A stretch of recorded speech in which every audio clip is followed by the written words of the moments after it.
Halo, Assalamualaikum warahmatullahi wabarakatuh. Bertemu lagi dengan saya Alif Maulana. Dan pada kesempatan kali ini saya membahas lika-liku menjadi profesi perawat, profesi nurse, atau biasa disebut setelah jenjang S1 lanjut ke profesi nurse selama 1 tahun. Dan di sini saya akan membahas mulai dari jadwal yang padat, asuhan keperawatan atau askep yang sangat bejibun, bukunya setebal-tebal ini laporannya, hingga apa aja sih yang kita lakukan ketika profesi perawat atau profesi di rumah sakit. Jadi stay tune di konten ini, dan jangan lupa siapkan kopinya atau siapkan handsetnya ketika kalian lagi di jalan maupun lagi di stasiun kereta. Tetap dengarkan motivasi dari saya untuk menjadi perawat. Oke, langsung saja teman-teman. Diawali dengan jadwal yang padat. Ketika saya menjalani profesi perawat, jadwal itu sangat-sangat padat teman-teman. Karena di profesi perawat itu ada 7 stase. Itu yang saya alami ya. Terkadang antara kampus dengan kampus yang itu berbeda. Ini versi saya. Jika ada yang kurang, silahkan ditambahkan di kolom komentar, atau lebih buat pembelajaran buat kalian. Oke, dimana stase 7 stase itu adalah yang pertama adalah KMB, kemudian maternitas, kemudian ada anak, kemudian ada jiwa, manajemen, gawat darurat, dan komunitas. 7 stase. Dimana stase-stase itu ada yang di rumah sakit, ada di rumah sakit jiwa, dan ada di masyarakat. Oke, kita mulai ketika saya pertama kali terjun itu pasti di KMB, dimana keperawatan medikal bedah ini terbagi menjadi 3 ruangan biasanya. Ada yang 4, ada yang 5. Yang saya ingat 3. Dimana yang pertama adalah rawat inap, kemudian rawat bedah atau kamar bedah, dan terakhir adalah ruang operasi. Di rawat inap ini seperti biasa, tugasnya kita ngimpus, ngambil darah pasien, ya orang-orang yang ketika dirawat inap lah, ganti kateter, pasang NGT dan lain sebagainya. Dan di situ beragam. Ada beberapa yang udah terpasang atau belum. Jadi di rawat inap ini tempat-tempat orang dirawat gitulah. Dan di situ kompetensi kita praktek tuh diuji. Dimana di stase itu biasanya saya yang diuji adalah masang kateter, infus, kemudian ngambil darah. Yang paling sering itu. Yang lain pun ada, tapi yang paling sering itu. Jadi ngelatih kita cara ngambil darah gimana, kemudian masang infus gimana, masang kateter gimana, dan ada beberapa yang masang NKT juga gimana gitu. Dan ada juga yang EKG, masang EKG kan. Ketika jantungnya turun, kita cek. Ada juga itu di rawat inap. Bermacam-macam lah. Kemudian di rawat bedah juga macam-macam juga sama. Cuma lebih ke seseorang yang habis operasi biasanya di kamar bedah ini. Jadi bekas-bekas operasi, nyeri, kita cek tuh PQRST-nya. Itu seru itu. Dapat kasus nyeri pasti banyak itu di kamar bedah atau rawat bedah. Dan kemudian di manajemen, di stase selanjutnya manajemen. Di stase ini kita belajar tentang menjadi karu, kepala ruangan, membagi tugas-tugas perawat. Itu seru itu. Ini perawatnya pasiennya 1, pasiennya 2, diambil oleh satu perawat. Ini ada berapa bed yang kosong? Oke, perawatnya turunnya segini. Itu ada rumusnya. Itu benar-benar sebagai karu itu, sebagai pemimpin di perawatan situ atau kepala ruangan. Itu benar-benar belajar di situ. Manajemen, ketika ada perawat yang nggak hadir, oke, kita harus dialihkan. Ketika ada bed yang kosong, oke, kita gimana itu diajarin itu. Benar-benar leadershipnya kepake. Leadershipnya, cara mengaturnya, wah, kepake banget. Dan biasanya kan ketika perawat yang mendapatkan masalah, pimpinannya atau karunya itu yang bertindak, itu ya karunya bertanggung jawab semuanya. Itu di manajemen. Dan 2 stase lagi adalah di jiwa dan komunitas. Dan di jiwa ini saya sangat terharu gitu kan. Karena ketika kita ke rumah sakit jiwa ya teman-teman, itu mereka sehat, mereka masih menyapa, mereka masih ngobrol. Tetapi di luar itu atau ketika di kamar, mereka berhalusinasi, mereka mendengarkan suara-suara yang kita nggak dengar gitu. Itu halusinasi kan.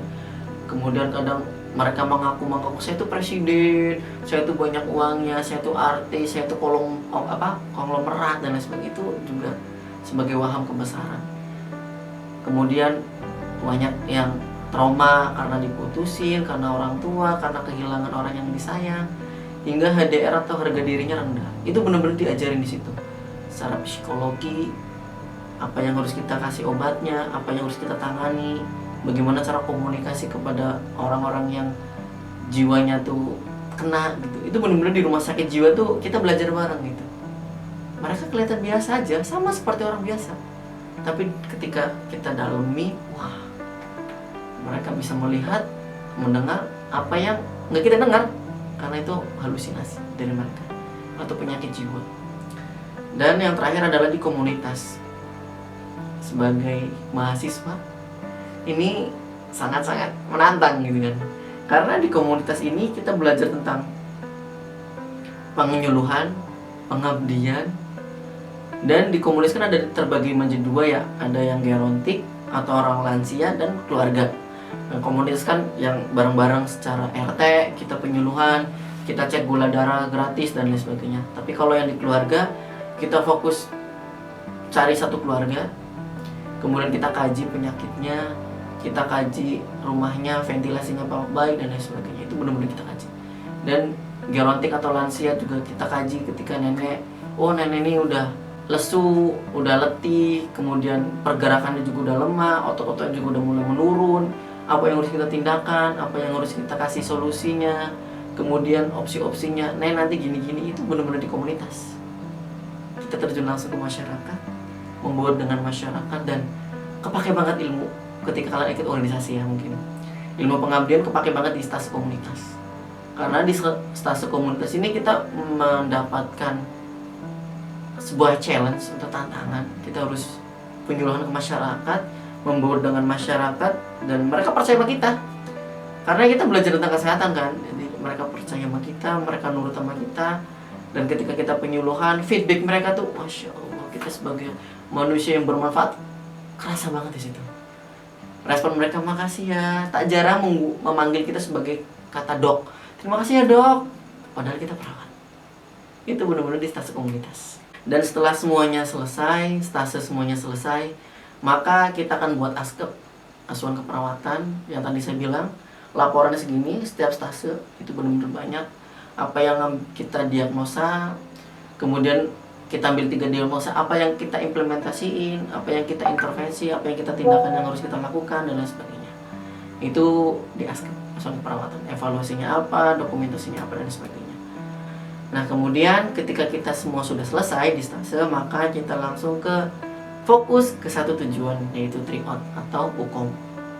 Uji kompetensi adalah syarat untuk mendapatkan surat tanda registrasi atau STR. Dimana waktu saya itu UKOM itu ada tryoutnya dulu. Tryout dari eksternal itu 2 kali, tryout dari internal itu 3-5. Banyak banget, karena harus dilatih itu.